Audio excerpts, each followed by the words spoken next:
Ayer en la Asamblea General faltaron los votos de un senador y de 2 diputados para levantar el veto parcial interpuesto por el Poder Ejecutivo a la ley sobre Casa de Galicia. La norma vetada obligaba al Estado a integrar el Fondo de Insolvencia Laboral en el Banco de Previsión Social, de modo de cubrir los créditos laborales de los exfuncionarios de esa institución, que fue intervenida por el Ministerio de Salud Pública en octubre de 2021, fue a concurso en noviembre de ese año y terminó cerrada por decisión judicial el 31 de marzo de 2022. Los artículos cuestionados por el gobierno implicaban una erogación de hasta 23 millones de dólares a cargo del Estado para saldar gran parte de los créditos postconcursales pendientes.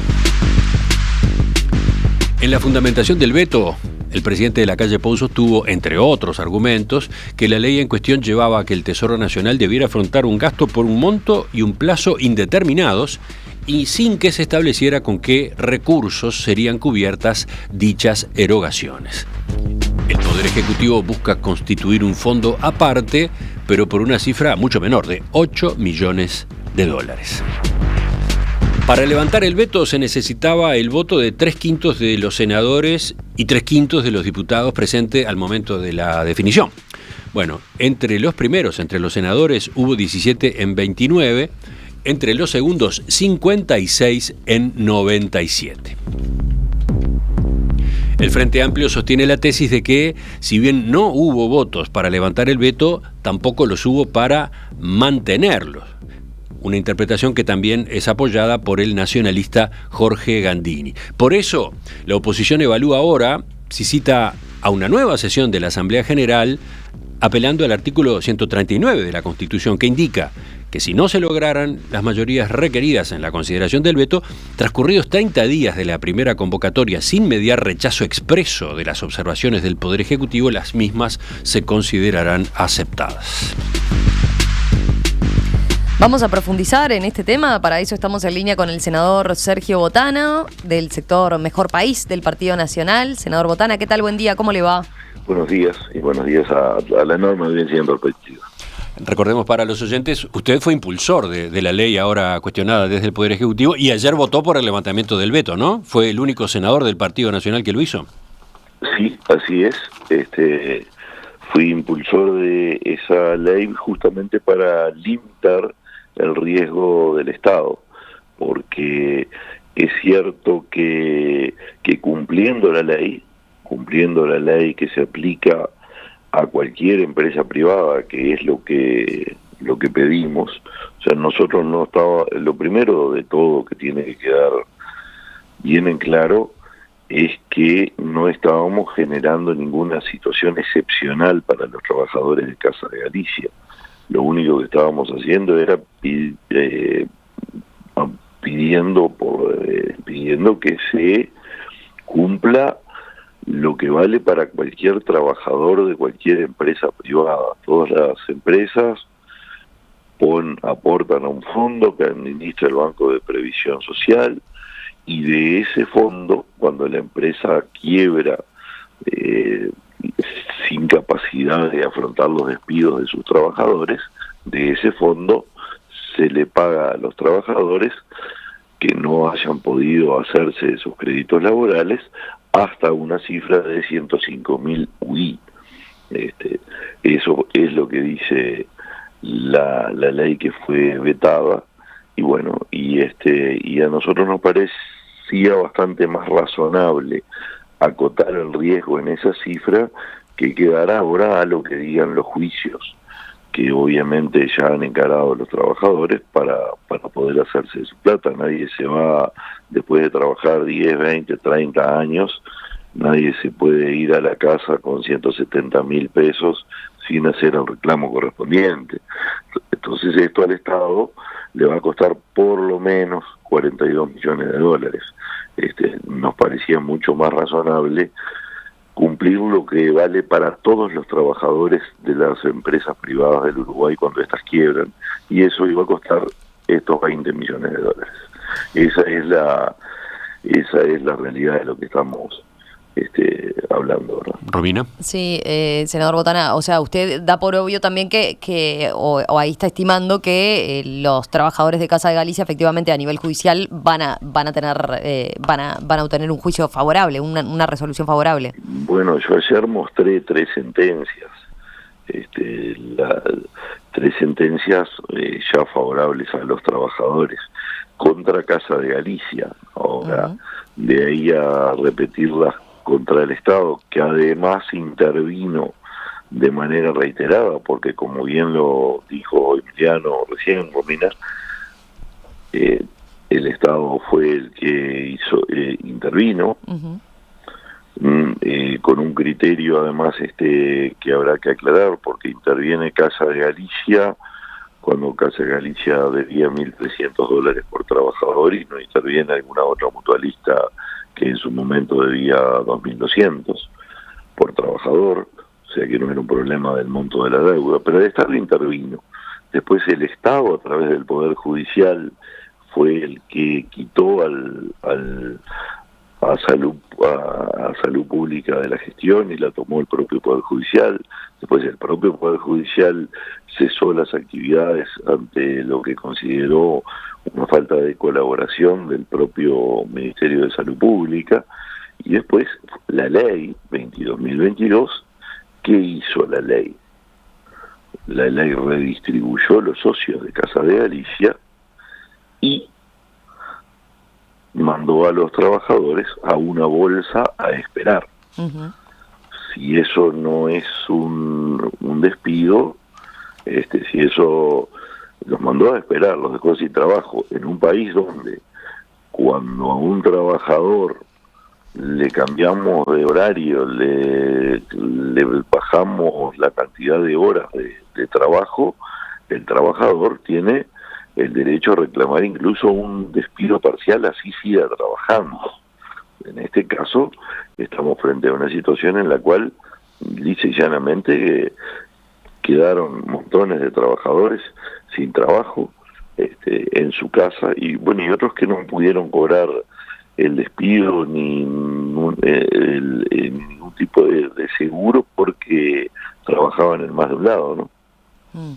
Senador Botana, a ver, usted está claro, se ha plantado firme, ¿no?, en este tema, mostrando sus discrepancias. Porque tengo razón desde el primer día, porque fui desde el primer día el que cuidó la plata del Estado, porque fui el que avisé que esa deuda que Casa de Galicia venía pagando era con plata de las AFAPs, y que y de esas platas el Estado es garantía, y el Estado se tuvo que hacer cargo, como yo lo advertí, en una situación que se pudo haber arreglado con una cifra de, no sé, 3,5, 4, 5, hasta 7 millones de dólares, ya costó $50 millones en aquella primera etapa. Pero a ver, yo le planteaba por lo siguiente. Ya se han pago varios de esos millones de dólares, ¿no? El oyente lo escucha y puede decir, pareciera que está hablando un legislador de la oposición. A ver, yo decía... De la oposición, si yo quiero cuidar la plata de... No, está bien, pero lo que puede llamar la atención es las diferencias, las discrepancias que mantiene y que ha mantenido a lo largo de este tema con el presidente, con el Poder Ejecutivo, ¿no? A lo largo de estas distintas etapas, ¿no?, que usted ha señalado ya desde la intervención. Uno no le puede pedir al presidente que sepa todo de todos los temas, todos los detalles de los temas, es imposible.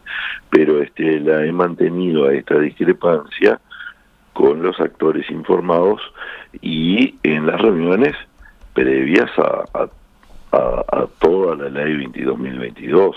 La mantuve desde el primer momento, reuniones en el Ministerio de Salud Pública, en la bancada, advertí cuál era mi posición, después obviamente lo hice en sala, en la discusión general. En aquella jornada el senador Estraneo y yo votamos en esta posición, porque se acordarán que en aquel momento la solución fue una solución a la Blesker, entonces todo el Frente Amplio acompañó en aquel momento la solución del gobierno. Esa es la realidad. Pero con el presidente, por ejemplo, puntualmente no llegó a hablarlo o a profundizar respecto a las discrepancias que tenían. Y no, porque además no sé cuál es el grado de de información que tiene el presidente sobre el tema, no tiene por qué saber cada detalle, lo fui hablando en los ámbitos que se fueron generando, pero yo no me quedé callado a hacer oposición, tomé una posición activa en este tema, trabajando en la defensa de los dineros del Estado. Uh-huh. No, le preguntaba porque también, entre otras cosas, hoy trasciende a partir de información que consigna La Diaria, que, por ejemplo, o sea, el presidente se involucró en el tema, siguiendo el debate de ayer en el Parlamento, estando en la cumbre del Mercosur. Según informan los colegas, bueno, se comunicó incluso con el senador Juan Estraneo, que mantenía una posición similar a la de usted, para justamente interceder de alguna forma en lo que iba a ser la votación, tratando de convencerlo, ¿no? De que no lo hiciera, de que no levantara el veto. Y de hecho el senador Estraneo se termina retirando de sala cuando se da la votación en el Senado, ¿no? Eso igual no quiere decir que el presidente tuviera por qué dominar todos los detalles. En el caso de que así hubiera sido, que no me consta, seguramente le habrá dicho, habrán hablado algún otro tipo de cosas, ¿no? Uh-huh. Pero ¿cómo se entiende entonces la posición del Poder Ejecutivo? ¿A qué atribuye usted que, como usted dice, no se estén entonces, si usted tiene la razón, cuidando esos dineros públicos? Sí, yo sinceramente hay muchas cosas que no comprendo. De verdad hay muchas cosas que no comprendo y de verdad no me cierran varias de esas cosas. ¿A qué apunta? No, yo no quiero apuntar justamente a nada, lo que quiero es no apuntar a nada. Lo que quiero es actuar de acuerdo a la ley. No me gusta en este caso discriminar a los trabajadores de Casa de Galicia, porque si todos los trabajadores de todas las empresas privadas de este país tienen un tratamiento, ¿por qué a estos le vamos a pagar la tercera parte? En ningún lado, hay que leer la ley 19.690, en ningún lado distingue entre los créditos si son preconcursales o postconcursales. Esa distinción no se produce en la ley en ningún momento, pero además la ley también dice otra cosa. Dice que en los casos en que porque la insolvencia de una empresa se puede dar sin concurso. Entonces, no son solo créditos pre o postconcursales, porque a veces no hay concurso, y en este caso hay sentencia judicial que homologa los créditos de los trabajadores, así que de verdad que esa situación es una situación donde el Estado, desde mi punto de vista, doblemente no está teniendo razón, no la está teniendo desde el punto de vista jurídico y no la está teniendo desde el punto de vista de la dimensión del poderío de uno y del otro, ¿verdad? No se le puede decir a una persona que trabajó 20, 30 años en un lugar, tome 170.000 pesos y se va para su casa, alegremente, y se le terminó su vida laboral. Entonces, de verdad que no es lo que sucede, pero lo bravo también, o sea, no es lo que debe suceder, perdón, pero lo bravo también es que el Estado va a tener que afrontar juicios, y esto termina costando, en vez de 20, termina costando 42, es la cifra que da la sumatoria de los juicios. Para terminar... Mira, ¿querés un detalle? Sí. Dentro del veto presidencial se le pide al trabajador que renuncie a todos sus créditos laborales, a todos sus derechos laborales, se le pide que renuncie a los derechos que le da la ley 19.690. Quiere decir que se reconoce que esos derechos existen y que el riesgo está presente, lo reconoce el propio veto, el propio articulado del veto, que después dice una cosa bastante hace una interpretación del artículo 8 de la Constitución, que es el que dice que todos somos iguales, todas las personas somos iguales ante la ley. Dice que bueno, pero que en este caso, como son muchos, no son iguales. Y en realidad lo que dice la Constitución es que todas las personas somos iguales. Si Casa de Galicia es una empresa que aportó, como todas las empresas, al fondo